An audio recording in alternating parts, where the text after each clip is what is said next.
But today, the aspect that we're going to focus on is not the national security matter of Turkey. Today, we will rather talk about why should this issue be a concern to the people in the United States. Why would an ordinary, everyday American be worried about this? Why would they care about the national security issue happening thousands of miles away from their land? We believe that they should be worried for a number of reasons.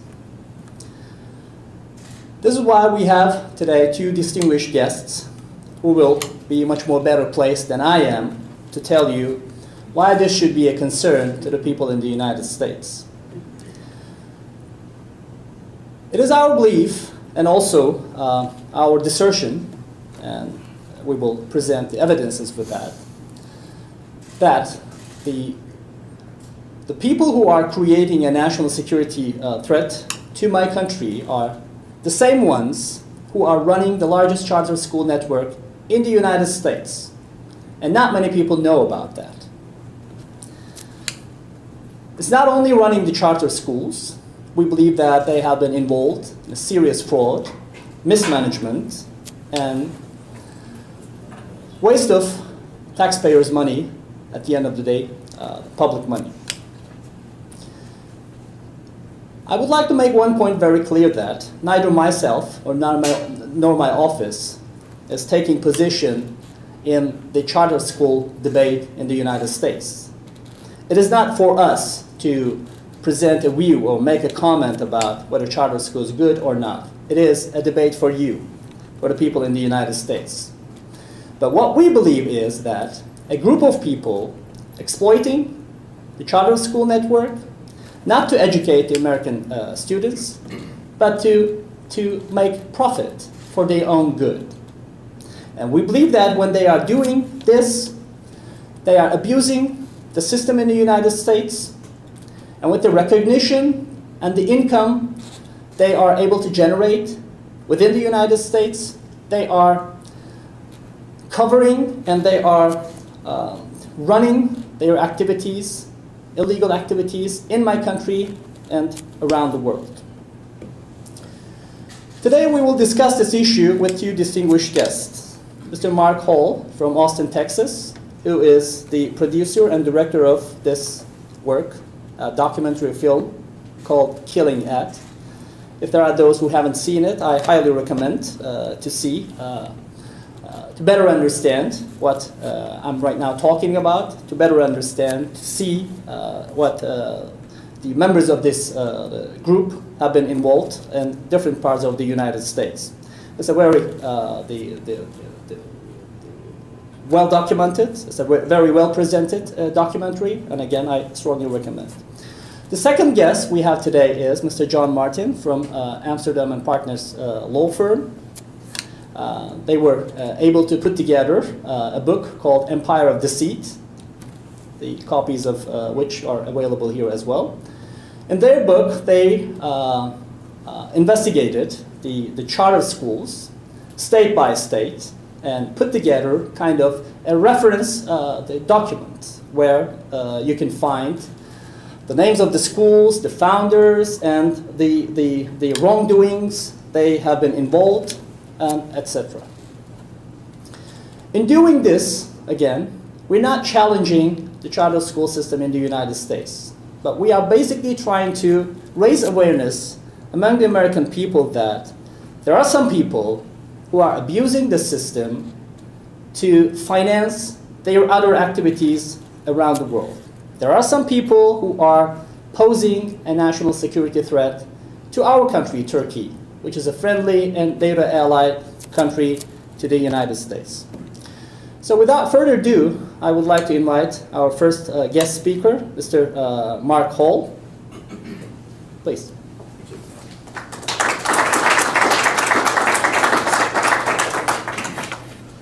So I just want to thank the Consul General of Turkey for inviting me here today. As the Consul General has mentioned, I produced a film called Killing Ed, which we started filming in 2011. And At that time, I didn't realize how large the Gulen movement was. I had first been exposed to the Gulen movement in Texas about 11 years ago, and I learned that they were operating taxpayer-financed charter schools in my state and in 26 other states in the United States.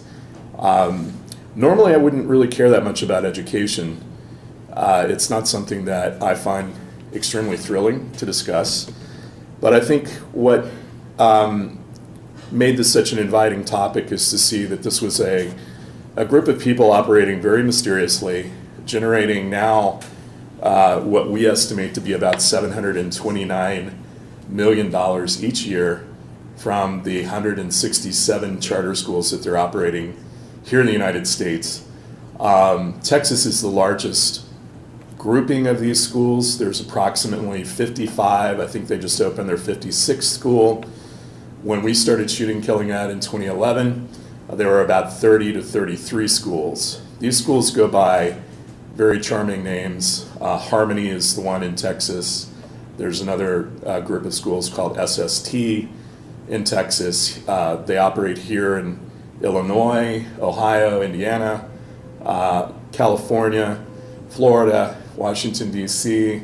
Very interestingly, one interview that's not in the film I conducted was at a Gulen charter school, literally within a quarter mile of Camp Meade, which is where the National Security Agency is located here in the United States.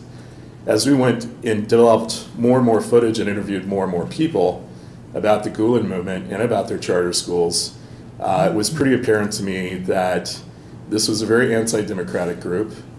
And based on interviews that you see in the film of former Gulenists, former followers of Fethullah Gulen, who lives in the Poconos of Pennsylvania, that there was a sizable amount of money being skimmed from the charter schools by teachers who were followers of Fethullah Gulen that were being brought over on H-1B visas to teach here in the United States at these charter schools. We don't have an absolute picture of how many H-1B visas were issued, but we think it's in excess of 2,000 over the years. It should be also noted that the charter schools, and what you'll see in the film, has given birth to a lot of additional nonprofit organizations that the Gulen movement operates in the United States. So they operate interfaith dialogue groups. They operate groups for women, groups for children to learn marbling of paper, lots of Turkish cultural centers throughout places in Texas, even the smallest towns where you wouldn't find a very large Turkish population have a Gulen-financed Turkish cultural system, Turkish cultural center. Why is that important, I would think, to Turkish people? Well, the Gulen movement in the state of Texas, in my opinion, has really worked to establish itself as the real Turkey, as a sort of parallel government.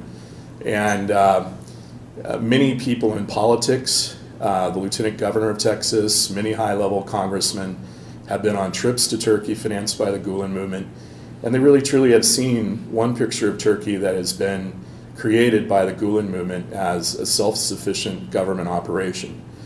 So it didn't surprise me when I was sitting at my office editing a film on July 15th that there was a coup taking place in Turkey. It was shocking to see those televised events and the violence. And I was watching several different channels, news channels, CNN, MSNBC, and Fox. And all of these US news channels were saying that this was a coup by generals. But in my heart, and in the heart of those that have worked on this film with me, whether they're US citizens or Turkish citizens, we felt that it was probably the Gulen movement. I think that's going to be proven in the years to come. I do agree that the Gulen movement was instrumental in financing and organizing this coup. It may not have been Fethullah Gulen himself, but certainly his followers that I think were involved. And it's something as a US citizen, I would hate to think that my tax dollars for schools may have been used to overthrow what has been a very friendly country to the United States. So I brought one 12-minute clip of Killing It to show to you. It's 12 minutes long. I think it lays some of the groundwork of who is Gulen. This film was made for an American audience, so some of these things may already be apparent to you if you're familiar with the Gulen movement. But I hope you'll watch this 12-minute piece, and then I'll come back, speak for a little bit, and I think it might be interesting to answer any questions you might have, or if you'd like to watch another clip, I have two shorter clips, one of which that shows the political involvement by U.S. political figures in their support of the Fethullah Gulen movement in the United States. So I'd like to go ahead and show that, and I'll be back in 12 minutes. Most Americans are not aware that the largest charter chain in America is run by a group of Turkish men associated with an imam who is in seclusion in Pennsylvania. It's called the Gulen charter chain, and he is Fethullah Gulen. He happens to be very politically powerful in Turkey, where he is in a very important political movement. Why are there way more than 100 charter schools run by a Turkish imam in the United States? That is the King Estates Middle School campus. It was closed a number of years ago and is now occupied by the Bay Area Technology School. That's the Gulen Charter School in Oakland. It's also known as Bay Tech. I had discovered a newspaper article about a charter school in Salt Lake City that parents thought was associated with a Turkish religious group called the Gulen movement.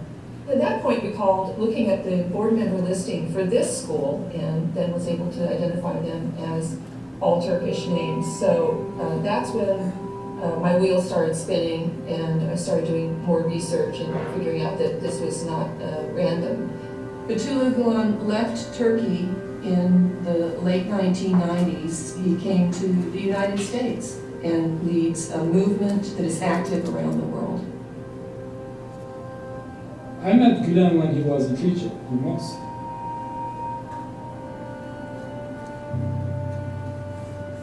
It was not that popular on our side, so he opened up schools. After the collapse of Soviet Union, Gulen has established more than 150 schools. Today, all those students are high position. They become more powerful, and that's why Gulen is called the golden generation. The more they get in power, the more they abuse others. The military actually tried him to curb.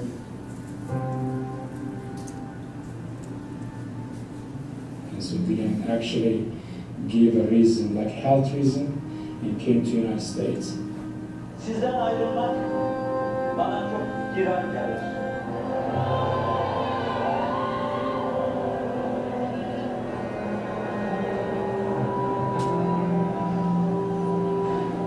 After he fled Turkey to come to the United States, there was a quote, a video that was leaked of him saying, advising his followers to travel in the arteries until you reach all the power centers. Böyle bir yerlerde birer tane ev açıp orada tıpkı örümcek kitabıyla ağını tutup o ağın içine düşecek insanları bekleme. Turkish people know about the Gulen movement, but in the United States, it's been an underreported story. Who is Fethullah Gulen? I have not done a deep study of him, but I only know what I read about his movement. What is the largest operator of charter schools in Texas? I have to go back and check that. I'd have to go back and check. It's probably either KIP or Harmony potentially. I think it's Harmony. Harmony switches. Right.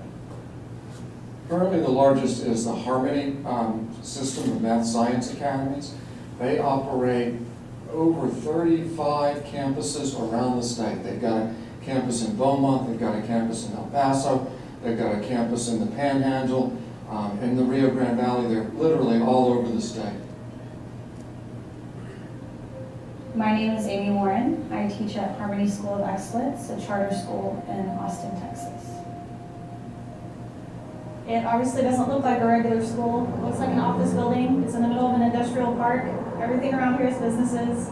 It's not very kid-friendly. There's a lot of traffic, a lot of noise, and it's just an odd place to have a school. I was hired as a teacher's aide, but my first year there, about 2 days before school started, I was told that I would be teaching health for 4th through 8th grade.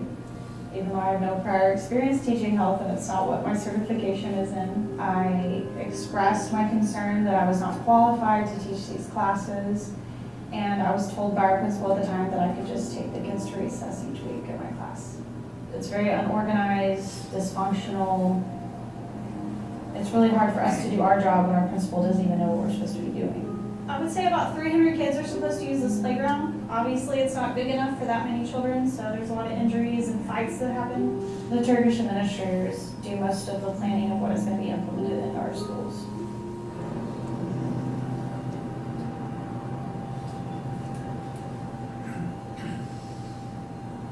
I was a teacher at the Harmony School in Lubbock, Texas.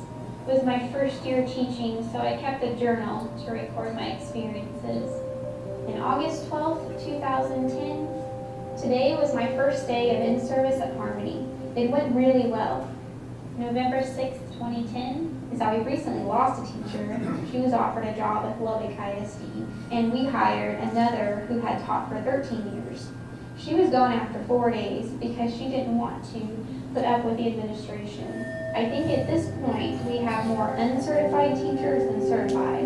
We have more first-year teachers than seems legal. Most of the Turkish teachers' English is so bad that I can't understand them, and they clearly can't understand me.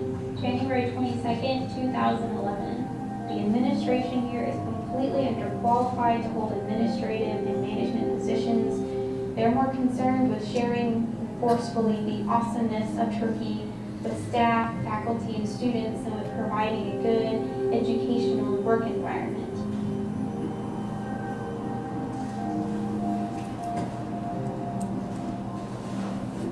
I worked at the Harmony School of Innovation, which is in Southwest Houston. When I first began looking for a job, I thought that Harmony was perfect. You look at the numbers and you look at everything, and nothing but good reviews comes up. They're putting out all of this good PR about this school, and I just want to get the truth out there. This is shot with a covert camera that I used.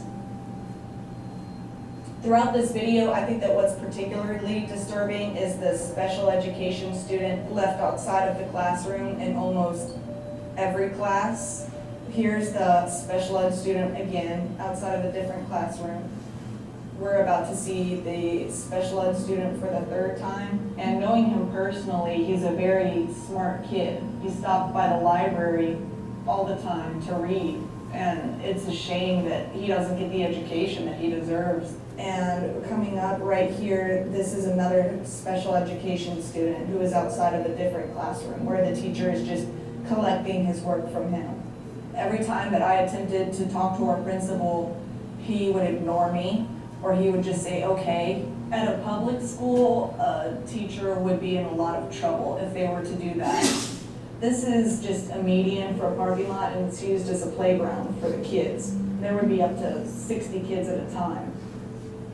Here they are playing in a parking lot. There is no one watching them, and it is right next to a very busy freeway.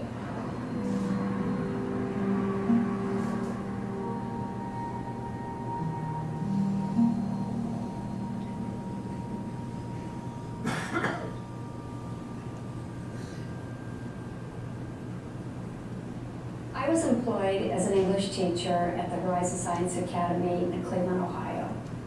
I have a BA in English, I have a graduate teaching credential in education, and I have an MBA. Horizon is a charter school. It's managed by Concept Schools. There's approximately 30 schools in the Midwest. The teachers were predominantly Turkish, and all of the top-level administrators are Turkish males. The majority of the Turkish teachers had nothing more than a substitute license. Not only were they not as qualified as the American counterparts, they were being paid more one of the Turkish male teachers who had worked there for only 2 years in the same pay grade as I was, he had left his paycheck on the copier machine, and it said that he had brought home that month $4,300. Meanwhile, I'm making about $1,000 a paycheck. He was under the section that said you would be paid that much if you had been working there for 22 years. I did everything that they asked me to do, yet I was still being paid $20,000 a year to work 40+ hours a week, while my male Turkish counterpart was making more than double what I was making. It's well documented that in this country, there is a shortage of qualified teachers to teach math and science. Let's not forget, Harmony Academy is a math science academy. These are teachers that are not certified. You can see that there's children playing with a box, and he's just sitting there watching it happen. And I looked it up on the schedule, and these children are supposed to be in science class. They have become known, according to parents, to do a significant job of improving students' math and science scores. I honestly believe that the test scores are manipulated because this does not equal to high scores. Our principal has told us that if a student is failing, you're just gonna help them out. In your opinion, what do you think he meant by helping them out? In my opinion, by saying you're going to help them out, I think he meant to change their grades. The bottom line is that look at the results. Virtually every one of them are exemplary, the highest academic rating the state provides, or at least recognize the second highest rating. So strange to look through these videos and see that there are Turkish men who are doing absolutely nothing almost all day.